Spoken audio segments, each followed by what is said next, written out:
మన ప్రపంచంలో ప్రతి ఒక్క వ్యాధికి ఔషధం ఉంది.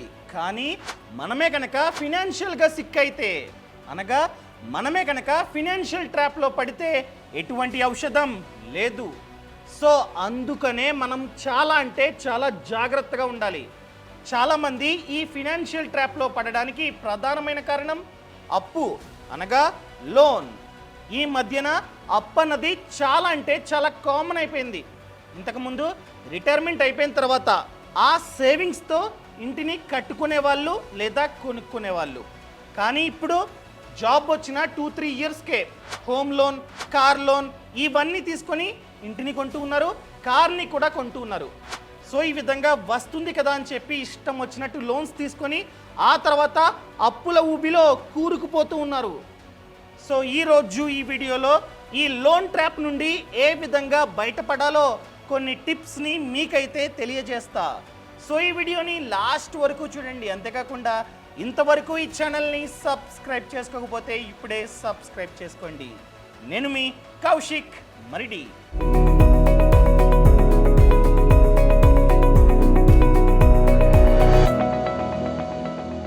ఫస్ట్ వన్, ఒక పెన్ పేపర్ తీసుకోండి. మీకు ఎన్నైతే లోన్స్ ఉన్నాయో అన్నీ రాసుకోండి, A to Z. For example, మీ చుట్టాల వద్ద లోన్ తీసుకున్నారు, వడ్డీకి రాసుకోండి. ఎంత? 5 lakh తీసుకున్నారు.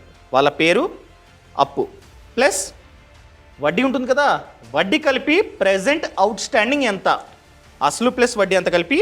ఫర్ ఎగ్జాంపుల్ వడ్డీ 2 lakh అనుకుందాం. సో టోటల్గా 7 lakh. అలానా వాళ్ళ దగ్గర 7 lakh అప్పు.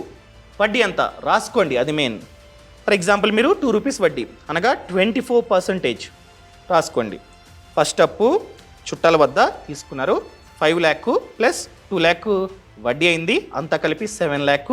సో వడ్డీ పర్సంటేజ్ 24%, ఎందుకంటే బయట. నెక్స్ట్ వన్, పర్సనల్ లోన్ రాసుకోండి. Personal loan for example 5 lakh తీసుకున్నారు, ఓకేనా.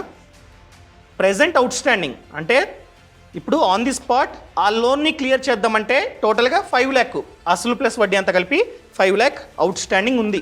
సో వడ్డీ వచ్చేసి ఒక 20%, అంతే కదా. పర్సనల్ లోన్ డిపెండ్స్ 20%కి తీసుకున్నారు, రాసుకోండి. మూడోది ఎక్కడ? For example home loan. Home loan ఒక 40 lakhs అవుట్ స్టాండింగ్ ఉంది, అంటే ఒక 60 lakhs ఎంతో తీసుకున్నారు, ప్రతి నెల ఈఎంఐస్ కడుతున్నారు. ప్రెజెంట్ ఆన్ ది స్పాట్ మీరు కనుక బ్యాంక్కి వెళ్ళి క్లియర్ చేయాలంటే అసలు ప్లస్ వడ్డీ అంతా కలిపి ఒక 40 lakhs ఉంది అనుకుందాం. వడ్డీ వచ్చేసి 7%, అర్థమైందా. ఇంకొకటి, ఫ్రెండ్ దగ్గర, బెస్ట్ ఫ్రెండ్ ఎటువంటి వడ్డీ లేకుండానే ఇచ్చాడు, ఒక 5 lakh అనుకుందాం. ఈ 5 lakhకి ఎటువంటి వడ్డీ లేదు, మీ ఫ్రెండ్ ఇచ్చాడు, తర్వాత పే చేయాలి. ఇలా రాసుకోండి. ఎన్ని ఉంటాయి అన్ని, నాకు ఇన్నే ఉన్నాయి, ఇన్నే రాసుకున్నా అనుకుందాం. సో ఇప్పుడు చూడండి, ఇంత మనకైతే అప్పు ఉంది. ఇప్పుడు మీరు గమనించాల్సింది వడ్డీ. సో ఏ లోన్కి అయితే వడ్డీ ఎక్కువ ఉందో దాన్ని ఫస్ట్ క్లియర్ చేయాలి, అర్థమైందా. సో మనం చూసుకున్నట్లయితే ఎక్కువ వడ్డీ 24% చుట్టాల వద్ద తీసుకున్నారు. సో 2 రూపాయల వడ్డీ, అది ఎక్కువ. దాన్ని నోట్ చేసుకోండి, టిక్ పెట్టుకోండి. ఎంత? 7 lakh ఉంది. ఈ 7 lakhsని మనమైతే ఫస్ట్ క్లియర్ చేయాలి. చాలామంది చేసే తప్పు ఏంటంటే, ఫ్రెండ్ వద్ద ఎటువంటి వడ్డీ లేకుండా తీసుకున్న 5 lakh, సో ప్రెస్టేజ్ పోద్ది, నా బెస్ట్ ఫ్రెండ్ ఇచ్చేయాలని చెప్పి వాడికి పే చేస్తారు. వాడికి ఎటువంటి వడ్డీ కట్టాల్సిన అవసరం లేదు, అయినా కూడా డబ్బు వస్తాయి, లైక్ బోనస్లు అని చెప్పి అదమ్మి ఇదమ్మి చాలా డబ్బు అన్నది ఒకేసారి వస్తుంది. ఆ డబ్బుతో ఇలాంటి వాళ్ళకి పే చేస్తారు. ఎవరైతే వడ్డీ లేకుండా ఇచ్చారో వాళ్ళకి పే చేస్తారు. మన బెస్ట్ ఫ్రెండే అర్థం చేసుకుంటాడు. చెప్పండి, అరే బావా అప్పు ఉందిరా, నేను మా చుట్టాల వద్ద 2 రూపాయల వడ్డీకి తీసుకున్నా, సో మంత్లీ వడ్డీ భారం పెరిగిపోతుంది. సో ఆల్రెడీ 5 lakh తీసుకుంటే 2 lakhs వడ్డీ అయిపోయింది, వాడికి కట్టేస్తాను రా బావా అని చెప్పి అడగండి, తప్పేముంది. అడిగి వాళ్ళకి పే చేసే బదులు ఎక్కడైతే మీకు వడ్డీ ఎక్కువ ఉందో వాళ్ళకి పే చేసి క్లియర్ చేసుకోండి. ఆ విధంగా చేయండి. ఆల్రెడీ బ్యాంకులో 60 lakh హోమ్ లోన్ తీసుకున్నారు, ఎవ్రీ మంత్ ఈఎంఐస్ ఆన్ టైంలో కడుతూ ఉన్నారు. ప్రెజెంట్ అవుట్ స్టాండింగ్ 40 lakh ఇంకా బాకీ ఉంది. సో అదే బ్యాంక్కి వెళ్ళి అడగండి మేనేజర్ని, sir home loan already 40 lakhs బాకీ ఉంది, సో నాకు టాప్అప్ కావాలి అని అడిగినట్లయితే ఇస్తాడు. అంటే ఏంటి? లోన్ మీద మళ్ళీ లోన్. సో మీకు అతిపెద్ద వడ్డీ ఉన్న లోన్ 7 lakhs ఉన్నాయి, ఎక్కువ వడ్డీ కడుతున్నారు మీరు 7 lakhs లోన్కి. సో ఏం చేస్తారు, బ్యాంక్ వెళ్ళి 7 lakhs టాపప్ అడగండి, ఇస్తాడు బ్యాంక్ మేనేజర్, తీసుకోండి. ఆ 7 lakhs తీసుకొని ఈ లోన్ని క్లియర్ చేయండి. ఫస్ట్ వన్, చుట్టాల వద్ద ₹2 వడ్డీ క్లియర్ చేయండి. క్లియర్ చేస్తే కథం. సో టాపప్కి వడ్డీ అన్నది ఇక్కడ హోమ్ లోన్లో వడ్డీ 7%. సో టాపప్ లోన్కి వడ్డీ 8%. సో ఎంతైతే వడ్డీ హోమ్ లోన్ పైన ఉందో ప్లస్ 1% మాత్రమే. సో 8%కి మీకైతే ఈ లోన్ లభిస్తుంది. సో హోమ్ లోన్ ఈఎంఐతో పాటు ఈ 8 lakhsకి ఈఎంఐ ఎక్స్ట్రాగా కట్టుకోవాలి, సింపుల్. సో ఓన్లీ ఇల్లే కట్టాలి లేకపోతే ఇల్లే కొనాలి ఎటువంటి రూల్స్ లేవు. టాపప్ అయితే దేనికైనా మనం వాడుకోవచ్చు, అర్థమైందా? ఫస్ట్ స్ట్రాటజీ, హోమ్ లోన్ ఉన్నట్లయితే అదే బ్యాంక్ వెళ్ళి టాపప్ లోన్కి అప్లై చేయండి, ఇస్తారు. వడ్డీ వచ్చేసి హోమ్ లోన్ వడ్డీ ఎంతైతే ఉందో ప్లస్ 1%, సింపుల్. ఇంకా సెకండ్ వన్ ఎలా, ఇదైతే ఓకేనండి. ఎలా ఇంకా మిగతా లోన్ ఎలా? సెకండ్ హైయెస్ట్ వచ్చేసి పర్సనల్ లోన్, వడ్డీ వచ్చేసి 20%. సో మీకు ఖచ్చితంగా ఫ్యామిలీ ఉంటుంది, మావయ్య అత్తయ్య ఎవరొకరు ఉంటారు, వెళ్ళి అడగండి, మావయ్య నాకు అప్పు ఉంది పర్సనల్ లోను, వడ్డీ 20%, సో ఎక్కువ వడ్డీ పడుతుంది, ఒక 5 lakh ఎటువంటి వడ్డీ లేకుండా ఇవ్వండి ప్లీజ్, మళ్ళీ ఇచ్చేస్తా అని అడిగితే మేబీ ఇవ్వచ్చేమో. లేకపోతే బెస్ట్ ఫ్రెండ్ ఉంటాడు, దోస్త్ మేరా దోస్త్, వెళ్ళి అడగండి, అరే బావా నువ్వు నాకు బెస్ట్ ఫ్రెండు అందుకనే నిన్ను అడుగుతూ ఉన్నా, బ్యాంకులో 5 lakh పర్సనల్ లోన్ ఉంది, వడ్డీ వచ్చేసి 20% రా, సో నాకు ఎటువంటి వడ్డీ లేకుండా ఒక 5 lakh ఇవ్వు, కట్టేస్తా అని అడిగితే ఇస్తాడేమో. అలా అడిగి తీసుకొని ఏదైతే సెకండ్ హైయెస్ట్ లోన్ ఉందో, మీ కేసులో 5 lakh పర్సనల్ లోన్, వడ్డీ 20%, సో దాన్ని క్లియర్ చేయండి. ఇప్పుడు ఫస్ట్ హైయెస్ట్ సెకండ్ హైయెస్ట్ రెండు క్లోజ్, సగం టెన్షన్ పోయింది. ఇంకా బాకీ హోమ్ లోన్ వడ్డీ 7%, fine. Top up home loan 8%, fine. ఒక ఫ్రెండ్ వద్ద 5 lakh, ఇంకొక ఫ్రెండ్ వద్ద 5 lakh, ఎటువంటి వడ్డీ లేదు. సో వడ్డీ భారం తగ్గింది, పైగా టైం ఉంది. ఇప్పుడు హోమ్ లోన్ చాలా టెన్యూర్ ఉంది, టాపప్ కూడా అంతే టెన్యూర్ ఉంది. అదేవిధంగా ఫ్రెండ్స్ని కాస్త అడగండి, అరే కడతానరా, కాస్త డబ్బు వచ్చిన తర్వాత కడతా అని చెప్పి టైం తీసుకోండి, క్లియర్. ఇది ఫస్ట్ స్ట్రాటజీ. చాలామంది చేసే తప్పు ఏంటంటే ఎవరైతే ఫ్రెండ్ అప్ ఇస్తాడో వాళ్ళకి కడుతూ ఉంటారు, బోనస్ వచ్చినప్పుడు లేకపోతే ప్రాఫిట్స్ వచ్చినప్పుడు లేకపోతే ఏదన్నా ప్రాపర్టీ అమ్మగా డబ్బు వస్తుంది కదా, దాన్ని అలాంటి వాళ్ళకి కడతారు. అలాంటి వాళ్ళకి కట్టకుండా ఎక్కడైతే వడ్డీ ఎక్కువ ఉందో వాళ్ళకి కట్టేస్తే సగం బాధ తగ్గుతుంది. ఇది ఫస్ట్ స్ట్రాటజీ. ఇంకా సెకండ్ వన్, పర్సనల్ లోన్. చాలామంది ఫోన్ చేస్తుంటారు బ్యాంక్ వాళ్ళు, సార్ 10 lakh తీసుకుంటారా అని చెప్పగానే ఇచ్చేయండి అని చెప్పి తీసుకుంటుంటాం. అది తప్పు. అవసరమైతే మాత్రమే తీసుకోండి. కొందరు ఏం చేస్తారంటే తీసుకుంటారు, ఫర్ ఎగ్జాంపుల్ ఒక 5 lakh ఆఫర్ చేస్తారు, తీసుకుంటారు 5 lakh. 5 lakhsకి ఖచ్చితంగా ఈఎంఐ 20,000 ఉంటుంది. మీ జీతం అప్పట్లో ఒక 50,000, ఓకేనా? సో 50,000 కాబట్టి 20,000 అంటే ఓకే. నెక్స్ట్ ఇయర్ ఖచ్చితంగా జీతం పెరుగుతుంది. ఫర్ ఎగ్జాంపుల్ హైక్ వచ్చింది, 50,000 కాస్త 70,000 అయిపోయింది, 70,000. సో జీతం పెరిగితే చాలామంది చేసే తప్పు, సోకులు అవసరం లేనివి కొంటూ ఉంటారు, లేకపోతే 1 BHKలో ఉంటారు, హైక్ వచ్చింది కదని చెప్పి 2 BHKకి షిఫ్ట్ అవుతుంటారు. అలా చేయకుండా లోన్ ఉంటే లోన్ యొక్క ఈఎంఐ పెంచుకోండి. మీ జీతం 50,000 అయితే ఈఎంఐ 20,000, ఓకే. సో ఇప్పుడు జీతం 70,000 అయింది, సో ఈఎంఐని ఒక 10,000 పెంచుకోండి. బ్యాంక్ వెళ్ళి చెప్తే పెంచుతారు. ఫర్ ఎగ్జాంపుల్ ఇంతకుముందు 20,000 కాబట్టి ఇప్పుడు 30,000 చేస్తే ఖచ్చితంగా అతి త్వరగా లోన్ క్లియర్ అయిపోద్ది. నేను చెప్పేది ఏంటంటే బోనస్ వచ్చినా లేకపోతే ఏదన్నా ప్రాపర్టీ అమ్మి చాలా డబ్బు వచ్చినా లోన్ని క్లియర్ చేయండి. హైక్ వస్తే ఈఎంఐ పెంచుకోండి. ఈ విధంగా ఈఎంఐని పెంచితే అతి త్వరగా క్లియర్ అయిపోద్ది. లేకపోతే ఏదైనా డబ్బు వస్తే ప్రీపేమెంట్ చేయండి. ఫర్ ఎగ్జాంపుల్ ప్రాపర్టీ అమ్మగా ఒక 2 lakhs వచ్చాయి, 5 lakh లోను 2 lakhs వచ్చాయి, 2 lakhsని కట్టేయండి. అలా కట్టేస్తే లోన్ అతి త్వరగా క్లియర్, వడ్డీ కూడా చాలా సేవ్ అవుతుంది. ఈ విధంగా ప్లాన్ చేసుకోవడం చాలా అంటే చాలా మంచిది. ఈ విధంగా ప్రీపేమెంట్ చేయాలన్నా లేకపోతే ఈఎంఐస్ పెంచాలన్నా మీకు ఆదాయం పెరగాలి. ఆదాయాన్ని ఏ విధంగా ఇంక్రీజ్ చేయాలో థర్డ్ స్ట్రాటజీ. ఎలా? ఇప్పుడు జాబ్ చేస్తూ ఉన్నాం, లేకపోతే వ్యాపారం చేస్తూ ఉన్నాం, డబ్బు వస్తుంది, అది యాక్టివ్ ఇన్కమ్. మీరు చేయాల్సింది ప్యాసివ్ ఇన్కమ్ని క్రియేట్ చేసుకోవాలి. ప్యాసివ్ ఇన్కమ్ని క్రియేట్ చేయాలంటే స్కిల్స్ ఉండాలి. సో స్కిల్స్ని డెవలప్ చేసుకోండి, కొత్త కొత్త స్కిల్స్ని నేర్చుకోండి. ఆ స్కిల్ ద్వారా ప్యాసివ్ ఇన్కమ్ని క్రియేట్ చేసుకోండి. ప్యాసివ్ ఇన్కమ్ అంటే ఒకసారి మాత్రమే కష్టపడతాం, ఆ కష్టానికి ఫలితంగా జీవితాంతం డబ్బు అన్నది వస్తూ ఉంటుంది. ఆ డబ్బుతో ఈఎంఐస్ని పెంచండి. అర్థమైందా? ఫర్ ఎగ్జాంపుల్, మీరు జాబ్ చేస్తున్నారు, మీకు కుకింగ్ అంటే చాలా ఇష్టం. ఏం చేయొచ్చు? ఇంటికి వెళ్ళిన తర్వాత, జాబ్ అయిపోయిన తర్వాత ఇంటికి వెళ్ళి ఒక కుకింగ్ వీడియో, ఎలాగో డిన్నర్ ప్రిపేర్ చేయాలి, దాన్నే వీడియో చేయండి. వీడియో చేసి యూట్యూబ్లో అప్లోడ్ చేయండి. సింపుల్. అది మీ ప్యాషన్, మీ స్కిల్. దాని ద్వారా యూట్యూబ్లో వీడియోని అప్లోడ్ చేసి డబ్బులు సంపాదించవచ్చు. చాలా విధాలుగా యూట్యూబ్ ద్వారా డబ్బులు సంపాదించవచ్చు. మీకు టైపింగ్ అంటే చాలా ఇష్టం, రాయడం చాలా ఇష్టం. ఏం చేయొచ్చు? మీ మైండ్లో ఏదో ఉంది, దాన్నే టైప్ చేయండి. బ్లాగ్ని క్రియేట్ చేసుకొని అప్లోడ్ చేయండి మీరు టైప్ చేసింది. సో యాడ్సెన్స్తో కనెక్ట్ అయితే యాడ్స్ పడుతూ ఉంటాయి, డబ్బులు వస్తూ ఉంటాయి. డన్.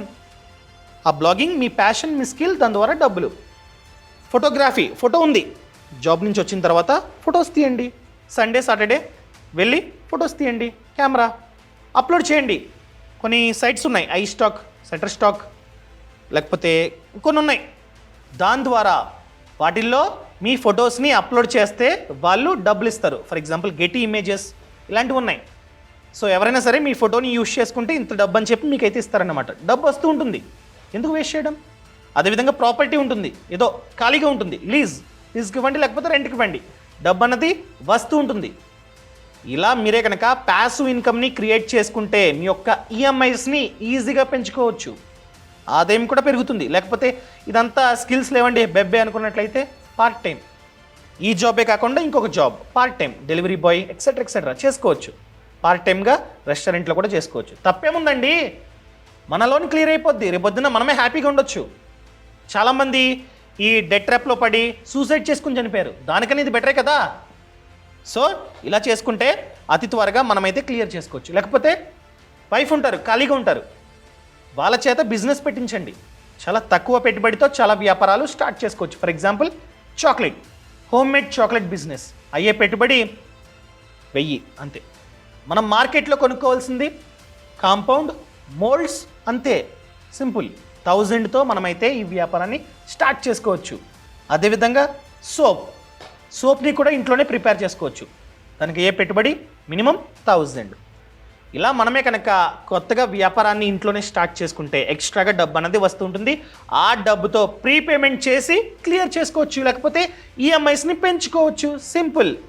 ఈ విధంగా ఎక్స్ట్రా ఇన్కమ్ని మీరైతే పెంచుకోండి. ఇంకా నెక్స్ట్ ఆప్షన్, క్రెడిట్ కార్డు ఉంటుంది. అయ్యో చాలా అప్పు ఉందండి, సో నేను కట్టలేను అని చెప్పి మినిమం అమౌంట్ డ్యూని కడుతూ ఉంటారు. అది ఇంకా తప్పు. క్రెడిట్ కార్డులో మీరే కనుక డబ్బు లేక మంత్లీ మినిమం అమౌంట్ డ్యూ కడుతున్నట్లయితే ఇండైరెక్ట్గా వడ్డీ కడుతున్నట్లు. వడ్డీ వచ్చేసి 2 to 3% లేదా 2 to 6%, చాలా ఎక్కువ మంత్లీ. అది కూడా ఫర్ ఎగ్జాంపుల్ మంత్లీ 3 to 4% అంటే yearly 36 to 48%. So minimum amount డ్యూని కట్టకండి, అవుట్ స్టాండింగ్ కట్టండి. అవుట్ స్టాండింగ్ కట్టేంత డబ్బు లేకపోతే ఈఎంఐగా కన్వర్ట్ చేసుకోవచ్చు. సో దానికి కూడా వడ్డీ ఉంటుంది, కాకపోతే 10%, 12% ఆ విధంగా వడ్డీ ఉంటుంది. సో అవుట్ స్టాండింగ్ ఉంటే ఈఎంఐస్గా మార్చుకోండి. బ్యాంకు వాళ్ళకి కాల్ చేసి చెప్పండి, వాళ్ళే చేస్తారు. అంతేగాని మినిమం అమౌంట్ డ్యూని కట్టుకుంటూ పోకండి. నెక్స్ట్ వన్, ఫర్ ఎగ్జాంపుల్ మీకు హోమ్ లోన్ ఉంది హెచ్డిఎఫ్సి బ్యాంక్లో, వడ్డీ 8%. బట్ రెపో రేట్ అనేది ఇంక్రీజ్ అవ్వడం వలన వడ్డీ పెరిగింది, ఫ్లోటింగ్ వడ్డీ పెరిగింది, 10%కి ఇంక్రీజ్ అయింది. అలా పెంచినా కూడా మన విధి, బ్యాంకుడు పెంచాడు ఫ్లోటింగ్ వడ్డీ అని చెప్పి అదే కడుతూ ఉంటారు. అది తప్పు. వేరే బ్యాంకు వాళ్ళు కనుక తక్కువ వడ్డీకి హోమ్ లోన్ని ఆఫర్ చేస్తున్నట్లయితే షిఫ్ట్ అవ్వండి, స్విచ్ అవ్వచ్చు. So simple. ఫర్ ఎగ్జాంపుల్ ఎస్బీఐలో వడ్డీ వచ్చేసి 7%, కానీ హెచ్డిఎఫ్సి బ్యాంక్లో ఏకంగా 10%. అలాంటప్పుడు ఈ బ్యాంక్ వెళ్ళి, సార్ నాకు హెచ్డిఎఫ్సి బ్యాంక్లో హోమ్ లోన్ ఉంది, ఇంత ఇంకా బాకీ ఉంది, అక్కడ వడ్డీ వచ్చేసి 10%, మీ బ్యాంక్లో 7. సో మారతా అని చెప్పగానే ఒక ఫామ్ ఇస్తారు. ఆ ఫామ్ ఫిల్ చేసి వీళ్ళు ఆ డాక్యుమెంట్ని పట్టుకెళ్ళి ఏ బ్యాంకులో అయితే ఆల్రెడీ లోన్ ఉందో ఆ బ్యాంకులో సబ్మిట్ చేస్తే వాళ్ళు మాట్లాడుకొని షిఫ్ట్ చేస్తారనమాట. సో ఈ కొత్త బ్యాంకులో వడ్డీ అనేది 7% కాబట్టి గోయింగ్ ఫార్వర్డ్ 7%కే వడ్డీ కట్టాలి. సో ఇక్కడ డిఫరెన్స్ వచ్చేసి 2%. అంటే ఇయర్లీ 1,00,000 వరకు వడ్డీ సేవ్ అవుతుంది. సో ట్రాప్లో పడకుండా ఉంటాం. సో నేను చెప్పేది ఏంటంటే, ఒకవేళ మీ బ్యాంక్లో అది మేబీ హోమ్ లోన్ కావచ్చు, ఏదో ఒకటి పర్సనల్ లోన్, హోమ్ లోన్, ఏదైనా సరే వడ్డీ ఎక్కువ ఉంటే వేరే బ్యాంక్కి సింపుల్గా షిఫ్ట్ అవ్వండి. నెక్స్ట్ వన్, మీరు ఫర్ ఎగ్జాంపుల్గా 3 రూపాయల వడ్డీకి తెచ్చుకున్నారు. వాడొచ్చి అరే కడతావా కట్టవా, అట్లీస్ట్ వడ్డీ కట్టు లేకపోతే దమ్కి చేస్తా అంటాడు. అలాంటప్పుడు ఏది లేకపోతే ఒకవేళ పెట్టుబడి ఉంటే మీకు ఫర్ ఎగ్జాంపుల్ ఎన్పిఎస్ లేకపోతే పీపీఎఫ్ లేకపోతే మ్యూచువల్ ఫండ్స్ అలాంటివి ఉంటే వాటిపైన లోన్ తీసుకొని వాళ్ళని కూల్ చేసుకోవచ్చు. ఫర్ ఎగ్జాంపుల్ పీపీఎఫ్ అనగా పబ్లిక్ ప్రావిడెంట్ ఫండ్, దాని మీద లోన్ తీసుకోవచ్చు. ఎంత వడ్డీ? ఆ స్కీమ్ ఎంతైతే వడ్డీని ఆఫర్ చేస్తూ ఉందో ప్లస్ 1%. ప్రెజెంట్ వచ్చేసి 7.1%, ప్లస్ 1 అంటే 8.1% లోన్ తీసుకోవచ్చు. లేకపోతే మ్యూచువల్ ఫండ్స్ పైన లోన్ తీసుకొని కట్టొచ్చు. అట్లీస్ట్ వాళ్ళు కూల్ అవుతారు, ఆ స్ట్రెస్ కాస్త తగ్గుతుంది. ఇదొకటి. ఇంకా నెక్స్ట్ వన్, ఈ లోన్ అతి త్వరగా క్లియర్ అవ్వాలంటే 1 ఆదాయం పెంచుకోవాలి, 2 ఖర్చులను తగ్గించాలి. ఏ విధంగా తగ్గించాలి?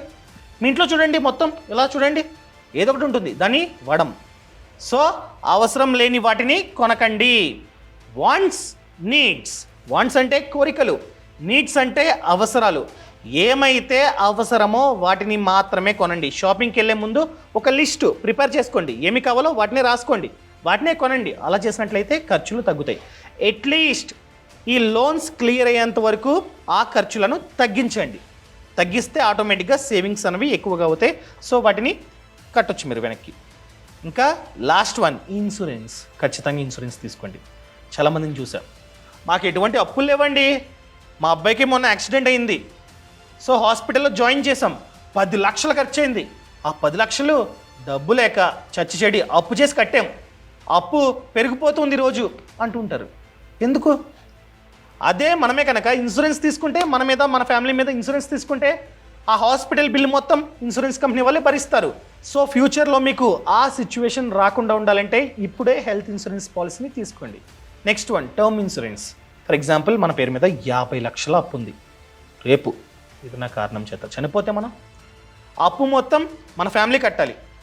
ఆ బాధ వాళ్ళ మీద పడకుండా ఉండాలంటే మనం టర్మ్ ఇన్సూరెన్స్ పాలసీని తీసుకోవాలి.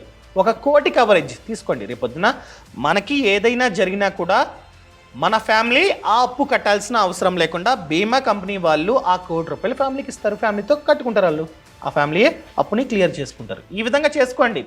సో ఈ విధంగా చేసుకుంటే మనం అతి త్వరగా ఈ లోన్ ట్రాప్ నుండి బయటపడవచ్చు. ఇదన్నమాట మ్యాటర్. సో మీకు ఫినాన్స్ గురించి పూర్తి సమాచారం కావాలంటే ఫ్రీడమ్ యాప్ లింక్ అనేది కింద డిస్క్రిప్షన్లో ఉంది. ఫ్రీడమ్ యాప్లో చూసుకున్నట్లయితే 1000+ కోర్సెస్ ఉంటాయి. దీని మీద ఫర్ ఎగ్జాంపుల్ హోమ్ లోన్ కంప్లీట్గా course, car loan course, loan course, అప్పుల ఊబి నుండి ఏ విధంగా బయటపడాలో క్లియర్ కట్గా ఉంది. ఇలా ప్రతి ఒక్క దానిపైన mutual funds course, stock market course, ప్రతి ఒక్క దానిపైన కోర్స్ ఉంది. ఇలా 1000 కోర్సులు ఉన్నాయి. ఫినాన్స్ పైన, ఫార్మింగ్, బిజినెస్ చూసుకున్నట్లయితే ఎవరైతే బిజినెస్లో సక్సెస్ అయ్యారో వాళ్ళే మెంటర్స్, వాళ్ళే మీకు A to Z నేర్పిస్తారు, ఆ బిజినెస్లో ఏ విధంగా సక్సెస్ అవ్వాలో. అదేవిధంగా ఫార్మింగ్, ఎవరైతే రైతన్న తక్కువ స్థలంలో ఎక్కువ డబ్బుని సంపాదిస్తున్నాడో ఆ రైతన్నే మీకు A to Z నేర్పిస్తాడు. ఇలా ఎవరైతే సక్సెస్ అయ్యారో వాళ్ళే మీకు మెంటర్స్. సో ఇప్పుడే ఫ్రీడమ్ యాప్ని app store or play store నుంచి డౌన్లోడ్ చేసుకోండి. Thank you so much. Thanks for watching. జై హింద్.